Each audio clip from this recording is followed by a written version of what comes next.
Mark 14 கேள்விகள் பதில்கள் நியாயப்படுத்தல்கள். பிரதான ஆசாரியர்களும் வேதபாரகர்களும் இயேசுவை இரகசியமாகக் கொல்ல ஏன் முயன்றார்கள்? பதில்: அவர்கள் மக்களுக்கு பயந்தார்கள். நியாயப்படுத்தல்: அவர்கள் இயேசுவை இரகசியமாக கைது செய்து கொல்லத் திட்டமிட்டார்கள். பண்டிகையின் போது அல்ல என்று அவர்கள் சொன்னார்கள். மக்கள் கலகம் செய்யக்கூடாது. மார்க்கு 14 1-2. அந்தப் பெண் ஏன் இயேசுவின் மீது விலையுயர்ந்த வாசனை திரவியத்தை ஊற்றினாள்? பதில்: அவரை கௌரவிக்கவும் அவரது உடலை அடக்கம் செய்ய தயார் செய்யவும். நியாயப்படுத்தல்: இயேசு கூறுகிறார், என் அடக்கத்திற்கு தயாராக அவள் என் உடலில் வாசனை திரவியத்தை முன்கூட்டியே ஊற்றினாள். மார்க்கு 14:8. அந்தப் பெண்ணின் செயலை சிலர் வீணானது என்று ஏன் விமர்சித்தார்கள்? பதில்: வாசனை திரவியத்தை விற்கலாம், பணத்தை ஏழைகளுக்கு கொடுக்கலாம் என்று அவர்கள் நம்பினர். நியாயப்படுத்தல்: ஏன் இந்த வாசனை திரவியத்தை வீணாக்கலாம்? அதை விற்றிருக்கலாம், ஏழைகளுக்கு கொடுக்கலாம். மார்க்கு 14:4-5 வரை. அந்தப் பெண்ணை பாதுகாக்க இயேசு என்ன காரணத்தை கூறினார்? பதில்: அவளுடைய செயல் அழகானது மற்றும் சரியான நேரத்தில் செய்யப்பட்ட பக்தி. அவள் எனக்கு ஒரு அழகான காரியத்தை செய்தாள். மார்க்கு 14:6. யூதாஸ் ஏன் இயேசுவைக் காட்டிக் கொடுத்தான்? பதில்: யூதாஸ் அவரைக் காட்டிக் கொடுக்க ஒப்புக்கொண்ட பிறகு ஒரு வாய்ப்பைத் தேடினான். நியாயப்படுத்தல்: யூதாஸ் இஸ்காரியோத் இயேசுவைக் காட்டிக் கொடுக்க பிரதான ஆசாரியர்களிடம் சென்றான். அவர்கள் அவருக்கு பணம் கொடுப்பதாக உறுதியளித்தார். மார்க்கு 14:10-11 வரை. கர்த்தருடைய இரா போஜனத்தை நிறுவ இயேசு ஏன் பஸ்கா உணவைத் தேர்ந்தெடுத்தார்? பதில்: அவர் பஸ்கா பலியின் நிறைவேற்றம் என்பதைக் காட்ட. நியாயப்படுத்தல்: இது அநேகருக்காக சிந்தப்படும் என் உடன்படிக்கையின் இரத்தம். மார்க்கு 14:24. பேதுரு என்ன செய்வார் என்று இயேசு முன்னறிவித்தார்? பதில்: சேவல் 2 முறை கூவும் முன் அவரை 3 முறை மறுதலிக்கவும். நியாயப்படுத்துதல்: சேவல் 2 முறை கூவுவதற்கு முன்பு நீ என்னை 3 முறை மறுதலிப்பாய். மார்க்கு 14:30. இயேசு ஏன் பேதுரு, யாக்கோபு மற்றும் யோவானை கெத்செமனேயில் இன்னும் ஆழமாக அழைத்துச் சென்றார்? பதில்: நெருங்கிய தோழமை மற்றும் ஆன்மீக ஆதரவுக்காக. நியாயப்படுத்துதல்: அவர் பேதுரு, யாக்கோபு மற்றும் யோவானை தன்னுடன் அழைத்துச் சென்றார். அவர் மிகவும் வருத்தப்படத் தொடங்கினார். மார்க்கு 14:33. கெத்செமனேயில் இயேசுவின் ஜெபம் என்ன? பதில்: பாத்திரம் நிறைவேற வேண்டும் என்பதற்காக, கடவுளின் சித்தம் நிறைவேற வேண்டும். நியாயப்படுத்துதல்: இந்தக் கோப்பையை என்னிடமிருந்து எடுத்துக் கொள்ளுங்கள். ஆனாலும் நான் விரும்புவதை அல்ல, நீங்கள் விரும்புவதையே செய்யுங்கள். மார்க்கு 14:36. இயேசு ஏன் தம்முடைய சீடர்களை தூங்குவதற்காக கடிந்து கொண்டார்? பதில்: சோதனைக்கு எதிராக விழித்திருந்து ஜெபிக்க அவர்கள் தவறிவிட்டனர். நியாயப்படுத்துதல்: நீங்கள் சோதனைக்கு உட்படாதபடி விழித்திருந்து ஜெபியுங்கள். மார்க்கு 14:38. இயேசு ஏன் யூதாசை முத்தமிட்டு காட்டிக் கொடுக்க அனுமதித்தார்? பதில்: வேதத்தை நிறைவேற்றவும் கடவுளின் திட்டத்திற்கு மனமுவந்து கீழ்ப்படியவும்.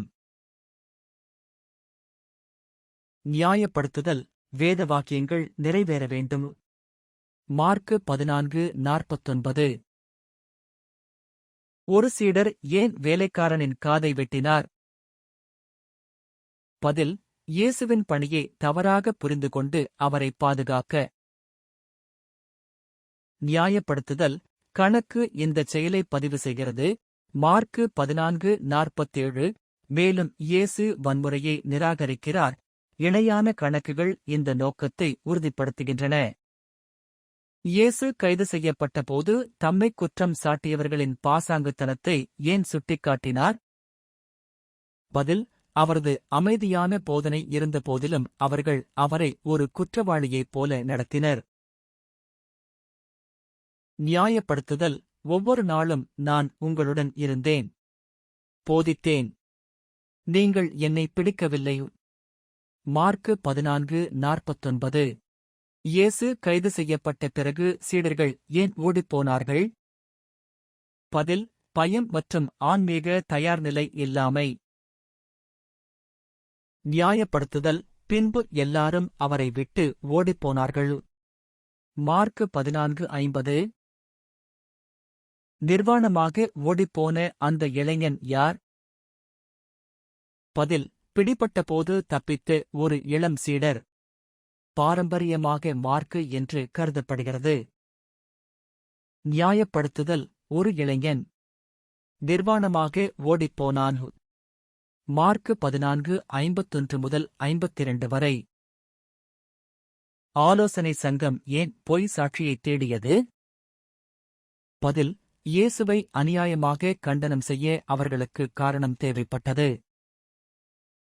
நியாயப்படுத்துதல்: பிரதான ஆசாரியர்கள் அவரை கொலை செய்ய ஆதாரங்களைத் தேடிக் கொண்டிருந்தார்கள்.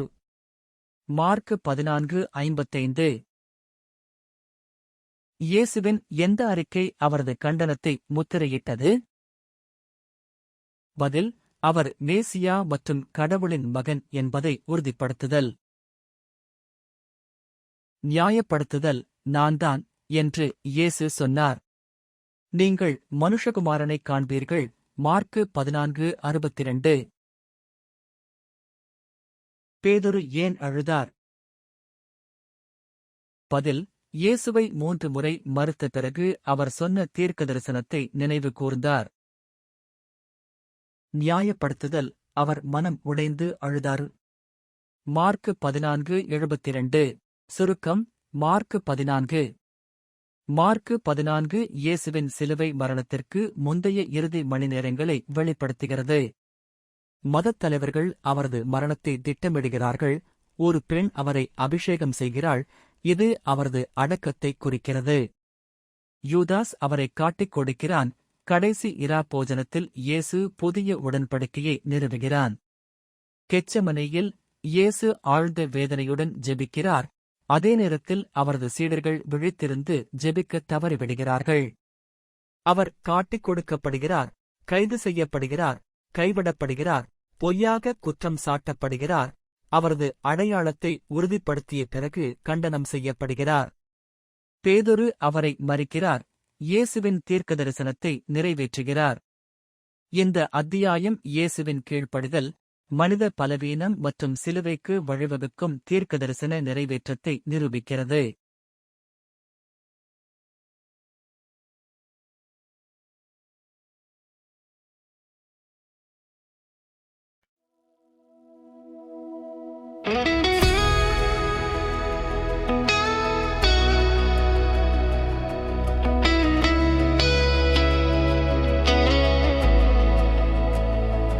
ஆலயத்தில் இருளாலோசனை, இந்த இயேசுவை கொல்ல வேண்டும். பெருநாள் காலம் பயந்தனர் மக்கள். ஆனால் வானம் சொன்னது, நேரம் வந்தது. மனிதன் திட்டம் கொடுமை நிறைந்தது. ரட்சிப்பு நிரம்பியது. அரசன் பாதை சிலுவைக்கு, அன்பின் திட்டம் உலகத்துக்கு. இருள் செய்கையில் கூட தேவன் செய்கிறார் வெற்றி. அல்லேலூயா, ராஜா நீயே, இரவில் மகிமை, காலையில் வெற்றி. துயரத்திலும் நீ பிரகாசம், சிலை மரம் கூட சாட்சி. அல்லேலூயா, இரக்கம் ஊற்றும் நீர், இரவில் மகிமை.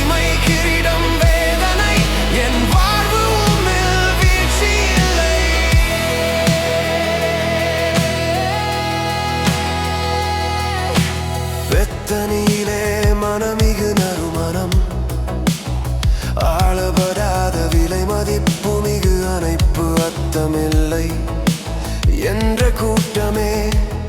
ஆனால் இயேசு சொன்னார், என் உடல் சவக்காக தயார். அவர் செய்தது ஆசீர்வாதம். 30 வெள்ளிக்காய் மயக்கம், சாத்தானின் குரல் இதயம் பிடித்தது. நிர்மல அன்பை விற்க நினைத்தான், பாவ வரலாறு எழுதப்பட்டது.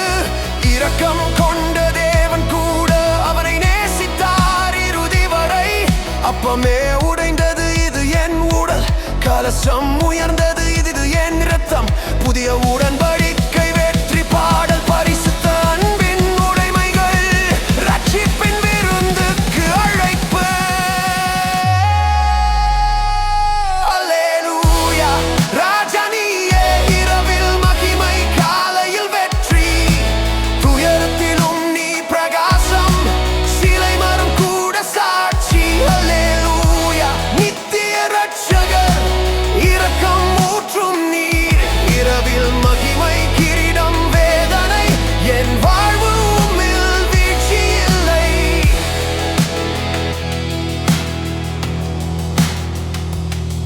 ஆவி விழித்தது, உடல் சிரமம். இயேசு துடித்து வியர்வை இரத்தம். பிதாவே, இந்த கிண்ணம் விலகட்டும், ஆனால் உமது சித்தமே நடக்கட்டும். சிஷ்யர்கள் தூங்கினர் பலவீனத்தில், ஆனால் கிருபை வென்றது ஜெபத்தில். ஜனங்களும் விளக்குகளும் இருள் நடனம், முத்தத்தில் துரோகம் வாழ்-எழுச்சி. ஆனால் இயேசு சாந்தமாக வேதாகமம் நிறைவேறும் என்றார். சீடர்கள் ஓடினர் பயத்தில், ஆனால் திட்டம் நிறைவேறியது பரலோகம். பொய் சாட்சி, கேலி, அவமானம்.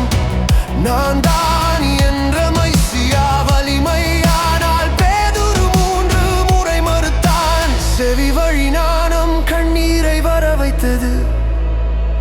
ஆசீர்வாதம் முன்பே சொல்லப்பட்டது, கருணை கதவு ஓயாதது. அல்லேலூயா. ஜெயம் சிலுவையில், வேதனை வழி